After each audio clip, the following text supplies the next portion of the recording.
Hi guys, my name is Mohammad Jafar Khan और मैं आपके लिए लेके आया हूँ, आपकी खिदमत में हाजिर हूँ फिजिक्स इलेक्ट्रोस्टैटिक्स का तीसरे लेक्चर के साथ। तो गाइस, इससे पहले कि मैं आगे पढ़ाऊँ, आज का मेरा टॉपिक है चार्जिंग बाय इंडक्शन। तो इससे पहले मैं थोड़ा सा रिकैप कर देता हूँ जो मैंने लास्ट क्लास में पढ़ाया था।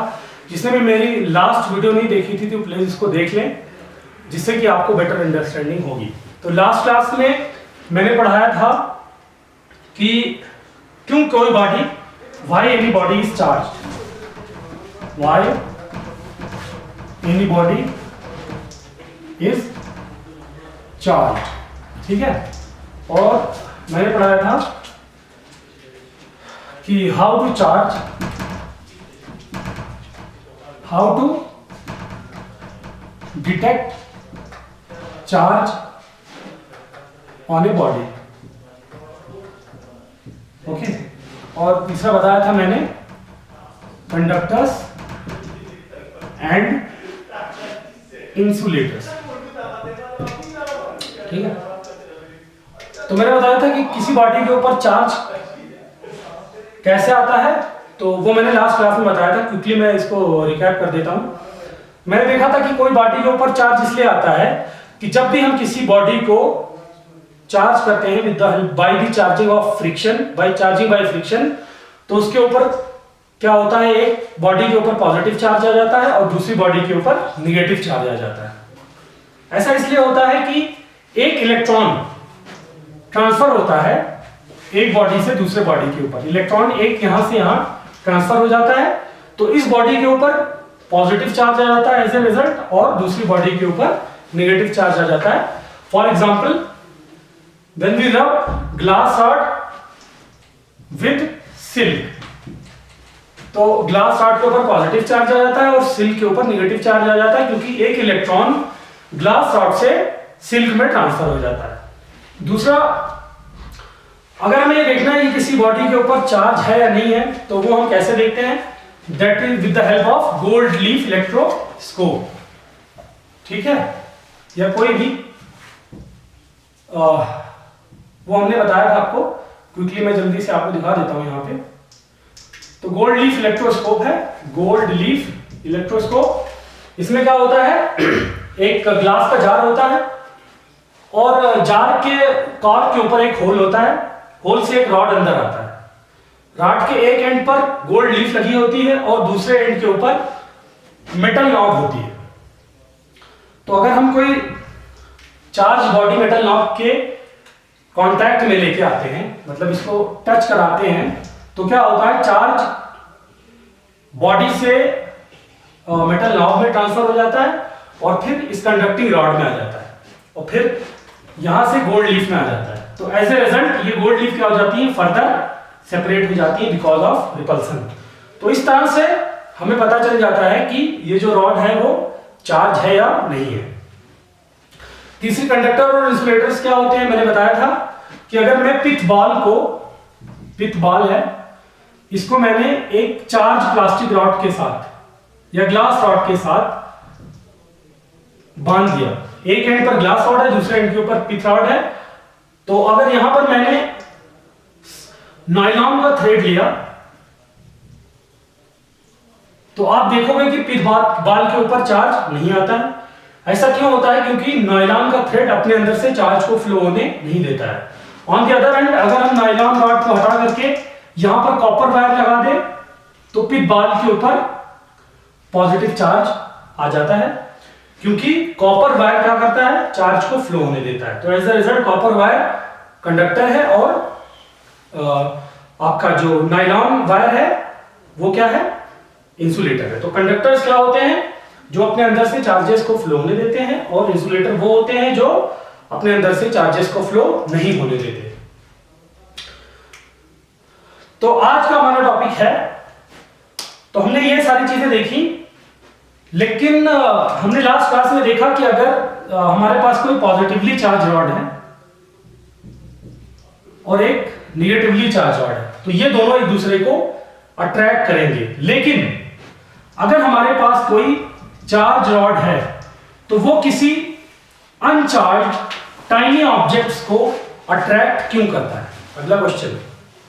यानी हमने देखा लास्ट क्लासेस में अब तक, उसको समझा भी कि अगर कोई दो चार्ज बॉडीज हैं तो वो एक दूसरे को अट्रैक्ट करेंगी या रिपल करेंगी, लेकिन कोई चार्ज ऑब्जेक्ट किसी टाइनी अनचार्ज ऑब्जेक्ट को अट्रैक्ट क्यों करेगा, इसका सवाल अभी तक हमको नहीं मिला है। ओके, तो चाहे जो ऑब्जेक्ट है वो इंसुलेटर ही क्यों ना हो, तो इसको हम समझेंगे with the help of charging by induction.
ठीक है गाइस, तो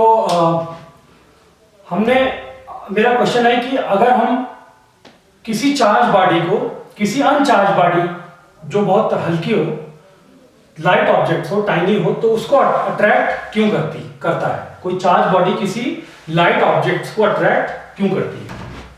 ठीक है,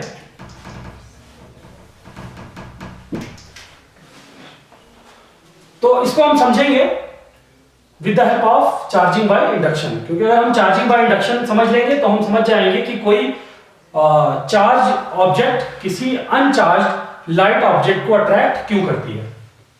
तो आइए इसको समझते हैं with the help of these experiments. तो यहां पर एक्सपेरिमेंट नंबर 1 है, ऑब्जर्वेशन है। तो हमारे पास दो मेटेलिक स्फेयर्स हैं, स्फेयर ए और स्फेयर बी, और दोनों को हमने इंसुलेटिंग स्टैंड के ऊपर रख दिया है। आप ये देख सकते हो, ये दोनों इंसुलेटिंग स्टैंड के ऊपर रखे गए हैं और ये मेटेलिक स्फेयर एक दूसरे को टच कर रहे हैं।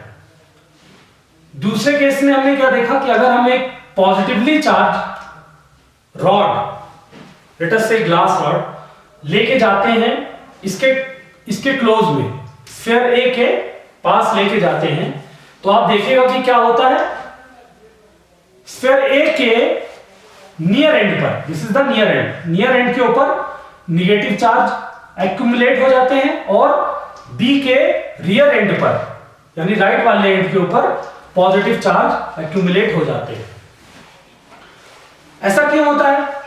ऐसा इसलिए होता है कि जब भी हम एक्सटर्नल पॉजिटिव चार्ज रॉड लेकर के आए तो स्फीयर ए के अंदर जो इलेक्ट्रॉन थे वो अट्रैक्शन की वजह से ए के नियर एंड की तरफ मूव करेंगे, अट्रैक्शन की वजह से, क्योंकि पॉजिटिव चार्ज रॉड इनको अट्रैक्ट करेगा, एज ए रिजल्ट ये नियर एंड की तरफ मूव करेंगे और स्फीयर बी के रियर एंड के ऊपर पॉजिटिव चार्ज आएगा। तो याद रखें कि ये सारे के सारे इलेक्ट्रॉन स्फीयर ए के नियर एंड के ऊपर की तरफ मूव नहीं करेंगे, बल्कि एक fraction of charge he accumulate होगा स्फीयर ए के नियर एंड के ऊपर। ऐसा इसलिए होता है कि जैसे ही इलेक्ट्रॉन स्फीयर ए के जो इलेक्ट्रॉन है वो ए के नियर एंड की तरफ मूव करेंगे अट्रैक्शन की वजह से, तो वो नियर एंड के ऊपर एक्यूमुलेट हो जाएंगे। फिर फर्दर जो इलेक्ट्रॉन आएंगे उनको ये इलेक्ट्रॉन जो एक्यूमुलेटेड इलेक्ट्रॉन है वो उनको रिपल करेंगे। तो एज ए रिजल्ट सारे के सारे इलेक्ट्रॉन ए के नियर एंड के ऊपर एक्यूमुलेट नहीं होंगे, बल्कि एक फ्रैक्शन ही एक्यूमुलेट होगा और जल्दी ही इक्विलिब्रियम स्टेब्लिश हो जाएगी रॉड और एक्यूमुलेटेड चार्जेस के बीच जो अट्रैक्शन है, और ये जो इलेक्ट्रॉन यहां पर एक्यूमुलेट हुए हैं और जो स्फीयर ए के अंदर इलेक्ट्रॉन है उन दोनों के बीच के रिपल्सन, यानी इन दोनों के बीच का रिपल्सन और रॉड और इलेक्ट्रॉन के बीच के अट्रैक्शन के बीच में जल्दी ही एक इक्विलिब्रियम स्टेब्लिश हो जाएगी और फर्दर मूवमेंट बंद हो जाएगा। तो स्फीयर ए के नियर एंड के ऊपर नेगेटिव चार्ज आ जाएगा और बी के रियर एंड के ऊपर पॉजिटिव चार्ज आ जाएगा। This is the equilibrium situation, equilibrium situation. तो जैसे ही अगर हम अब एक्सपेरिमेंट नंबर 2 में अगर हम ग्लास रॉड को रिमूव कर ले तो क्या होगा, चार्जेस ए और बी रीडिस्ट्रीब्यूट हो जाएंगे और ये अपनी इनिशियल पोजीशन में आ जाएंगे जैसे कि ये पहले थे, क्योंकि ये एक दूसरे से टच कर रहे हैं। तीसरे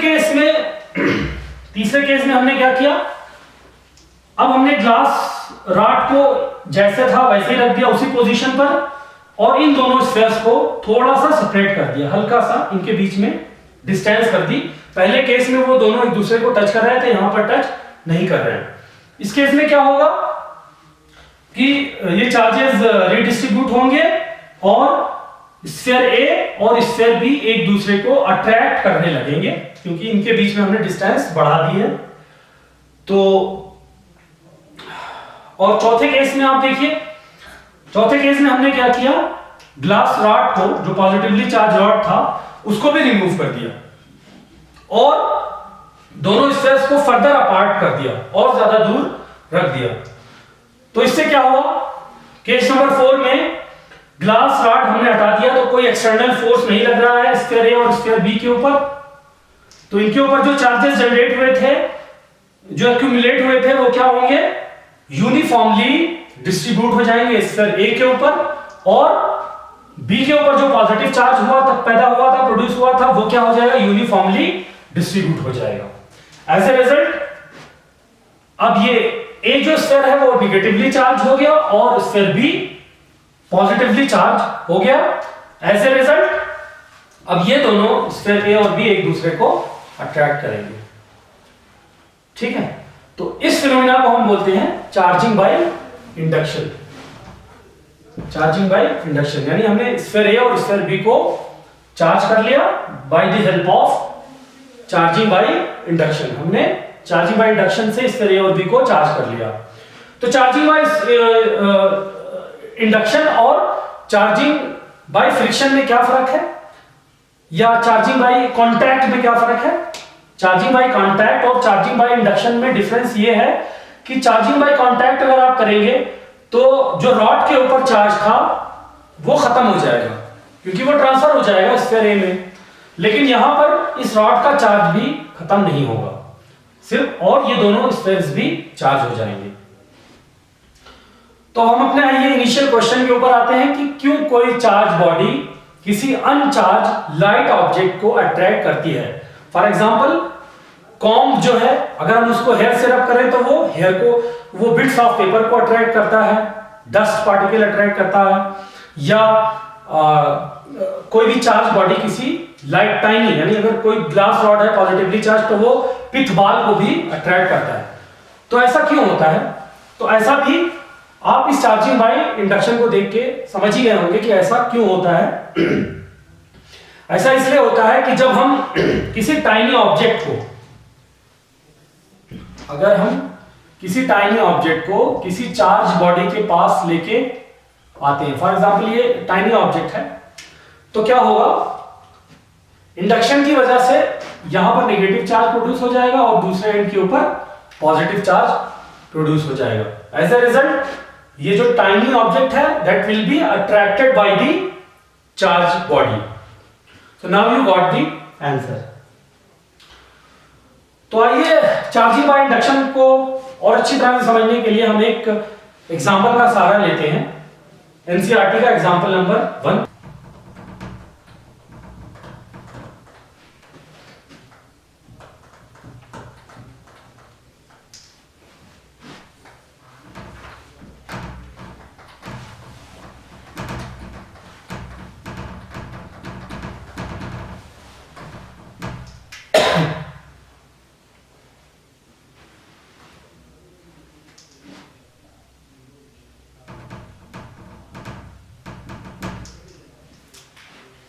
तो अगला क्वेश्चन है हमारा कि किसी भी चार्ज मेटेलिक स्फीयर है, कोई हमारे पास कोई मेटेलिक स्फीयर है, हम उसको चार्ज कैसे करेंगे, पॉजिटिवली चार्ज कैसे करेंगे विदाउट टचिंग, उसको बगैर छू, यानी उसको टच किए बगैर हम पॉजिटिवली चार्ज कैसे करेंगे। तो ये हम करेंगे जैसे कि हमने अभी देखा था वैसे ही करेंगे with the help of charging by induction. तो सपोज कर लिए कि हमारे पास एक मेटालिक स्फीयर है, मेटालिक स्फीयर, हमें इसको पॉजिटिवली चार्ज करना है। तो हम क्या करेंगे, सबसे पहले हम कोई निगेटिवली चार्ज बॉडी इसके पास लेके आएंगे। ठीक है, तो हमने ये कोई निगेटिव चार्ज रॉड है, हम इस मेटालिक स्फीयर के पास लेके आएंगे, और ये नीचे क्या है, इंसुलेटिंग स्टैंड है। हमने नीचे एक इंसुलेटिंग स्टैंड लगा रखा है जिससे कि चार्ज जमीन में फ्लो ना हो, अर्थिंग ना हो। तो अब क्या होगा, जब हम निगेटिव चार्ज बॉडी यानी ग्लास रॉड, सपोज कर लो एबोनाइट रॉड है निगेटिवली चार्ज, तो हम इसके पास अगर लेके आएंगे तो इंडक्शन के कारण क्या होगा, यहां पर पॉजिटिव चार्ज प्रोड्यूस होगा और यहां पर निगेटिव चार्ज आ जाएगा इस बॉडी में। ठीक है, तो सबसे पहले हमें क्या करना है, स्फीयर के पास एक चार्ज बॉडी को लेके आना है। तो इंडक्शन के वजह से इस साइड पर नियर एंड के ऊपर पॉजिटिव चार्ज आ जाएगा और रियर एंड के ऊपर नेगेटिव चार्ज आ जाएगा। तीसरे केस में अब हम क्या करेंगे कि इस रॉड को ऐसे ही रखेंगे और दूसरे एंड को हम अर्थ कर देंगे। ठीक है, तो दूसरे वाले जो हमारा स्फीयर था उसके रियर एंड को हमने क्या कर दिया, अर्थ कर दिया। हमने अर्थिंग क्यों की, अर्थिंग इसलिए की कि जो ये जो निगेटिवली चार्ज है, निगेटिव चार्ज क्या होता है, इलेक्ट्रॉन के ऊपर निगेटिव चार्ज होता है, तो जो निगेटिवली चार्ज इलेक्ट्रॉन है वो कहां कंडक्ट कर जाएंगे, अर्थ में। तो एज ए रिजल्ट ये जो एक्सेस चार्ज है वो सब अर्थ में चला जाएगा और उसके स्फीयर के ऊपर सिर्फ पॉजिटिव चार्ज ही रह जाएगा। तो जब अब हम अगले केस में क्या करेंगे, अगले केस में अब हम ये रॉड को रिमूव कर देंगे, चार्ज रॉड को, तो बाहर से कोई फोर्स नहीं लगेगा स्फीयर के ऊपर,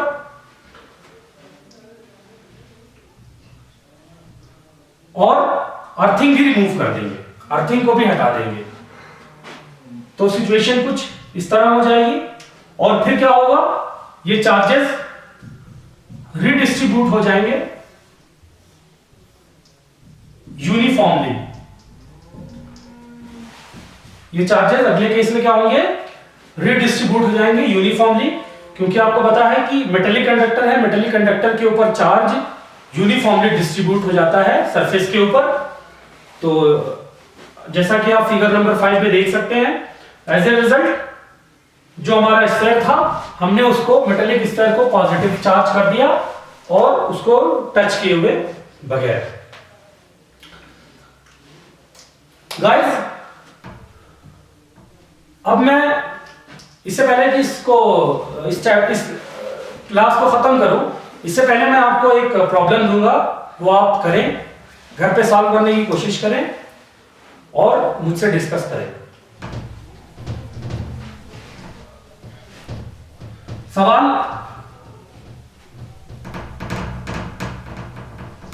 यह है कि how to charge a metallic sphere. इस टाइम हम पॉजिटिवली नहीं बल्कि निगेटिवली, अगर हमें किसी मेटेलिक स्फीयर को चार्ज करना है, हम उसको निगेटिवली कैसे चार्ज करेंगे, क्वेश्चन नंबर 1 है। और क्वेश्चन नंबर 2 है, तो ये बहुत सिमिलर होगा, इसमें स्टेप्स बिल्कुल वैसे ही होंगे जैसे कि हमने अभी किया था, कि जैसे हमने मेटेलिक स्फीयर को पॉजिटिव चार्ज किया था, बिल्कुल वही स्टेप आपको फॉलो करना है, सिमिलर, उसको निगेटिव चार्ज करने के लिए। अगला क्वेश्चन है कि इस केस में जो इलेक्ट्रॉन है वो फ्लो होंगे फ्रॉम अर्थ टू स्फीयर, ऐसा क्यों होगा? तो 2 सवाल है गाइस, आप इसको सॉल्व करने की कोशिश करें, नहीं आता तो डिस्कस करें और कमेंट बॉक्स में मुझे बताएं। तो पहला सवाल है कि हम किसी स्तर को निगेटिवली चार्ज कैसे करेंगे, दैट इज वेरी सिंपल।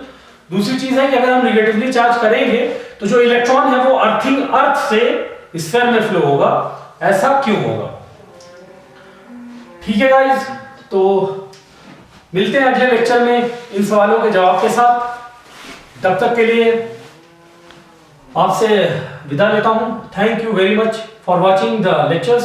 देखते रहिए कारगिल लेक्चर फारूक के लेक्चर्स यूट्यूब के ऊपर और कमेंट्स करते रहिए। Thank you very much.